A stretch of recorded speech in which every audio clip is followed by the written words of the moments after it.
जय हिंद साथियों, आज आपके बीच में बहुत इंपॉर्टेंट इन्फॉर्मेशन लेकर के आया हूँ। आपने कई बार सुना होगा डीवैल्यूएशन। डीवैल्यूएशन को हम लोग कहते हैं मुद्रा का अवमूल्यन।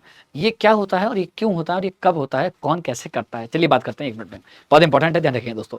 तो जब भारत सरकार के पास या भारत में बैलेंस ऑफ पेमेंट का क्राइसिस होता है या भुगतान संतुलन का संकट होता है, ये क्या होता है कि जब आप 1 साल में ऐसे समझ के चलिए कि इंपोर्ट ज़्यादा कर देते हैं, आयात ज़्यादा करते हैं और एक्सपोर्ट कम करते हैं, तो आपके पास फॉरेन करेंसीज का क्राइसिस हो जाता है, या मैं कहूँ तो बैलेंस ऑफ पेमेंट का क्राइसिस हो जाता है। आपके पास विदेशी मुद्रा कम होगी। तो जब कई बार ये समस्या जब ज़्यादा बढ़ जाती है, तो इस समस्या से बाहर निकलने के लिए हम लोग क्या करते हैं, करेंसी का डिवैल्यूएट करते हैं। तो भारतीय रुपये को विदेशी मुद्राओं के सापेक्ष और कमजोर करना ही डिवैल्यूएशन कहलाता है। ठीक है, ये ध्यान रखेंगे।